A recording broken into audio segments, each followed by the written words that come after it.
এখন যদি ভোট নেন তাহলে অন্তর্বর্তী সরকার দেশের যে কোনো দলের চাইতে বেশি ভোট পাবে।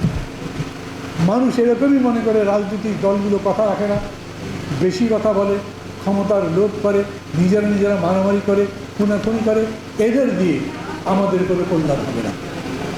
এই সময় আমাদের আবার বলবার সময় হয়েছে। কিছুদিন আগে দেশে একটা আন্দোলনের মতো ছিল ফেসবুকে, আই হেট পলিটিক্স হ্যাশট্যাগ। এখন এইবারে এই দুদিন আগে একটা টক শোর মধ্যে আমাকে যিনি অনুষ্ঠান পরিচালনা করছেন তিনি জিজ্ঞেস করলেন যে ছাত্ররা তো রাজনীতি নিষিদ্ধ চায় ক্যাম্পাসে।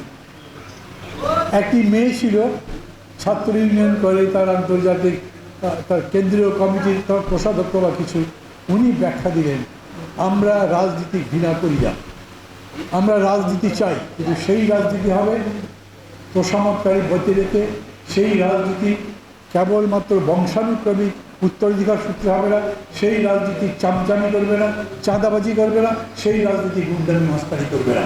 তার মানে সবাই চাইছেন একটা নতুন বাংলাদেশ, মানে নতুন দল, নতুন নেতৃত্ব, সব কিছু নতুন করে যে দেশটা সবার জন্য সুন্দর হবে।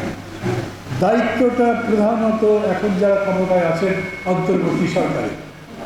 ডক্টর ইউনূস বলেন যারা আমরা সরকারে আছি তারা সবাই ব্যক্তিগতভাবে নিজ নিজ পেশায় সফল, কিন্তু যে দায়িত্ব তিনি পেয়েছেন সেটা হচ্ছে একেবারেই রাজনীতি।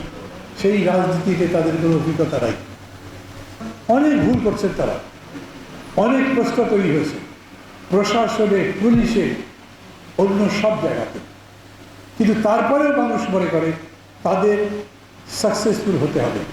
তারা যদি ব্যর্থ হয় তার মানে পুরো অভ্যুত্থানটা ব্যর্থ হবে।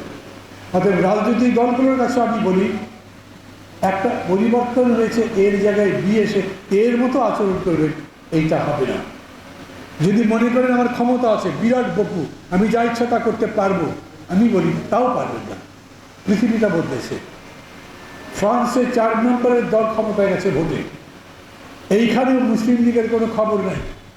যদি কেউ মনে করেন যে আমার দল বড় বলেই আমি জনাকাঙ্ক্ষার বিরুদ্ধে দাঁড়িয়ে আমার মতো করে করতে পারি, চেষ্টা করে দেখতে পারেন। সময় যত বইতে থাকবে তত আপনাদের জনপ্রিয়তায় ফাটার টান লাগতে থাকবে। You must behave. এই যে আকাঙ্ক্ষাটা তৈরি হয়েছে, সেই আকাঙ্ক্ষা অনুযায়ী নিজেদের দল তৈরি করেন, নিজেদের জ্ঞানের পরিধি বাড়ান। এখন জ্ঞানেরই চর্চা হবে, এখন সত্যের অনুসন্ধান হবে, এখন সত্য সঠিকের কাছে পৌঁছাবার জন্য জনগণের সংগ্রাম হবে। সংস্কার মানে কেবল কনস্টিটিউশনাল চেঞ্জটা, সংস্কার মানে আপনার ভিতর কলবও সংস্কার করতে হবে, আপনার ইমান ঠিক করতে হবে, 2 নম্বরই ধান্দা ছাড়তে হবে, এবং যদি মনে করেন জনগণকে ব্লাড দিয়ে জিতে যেতে পারবেন, সেই দিন সমাপ্তির পথে।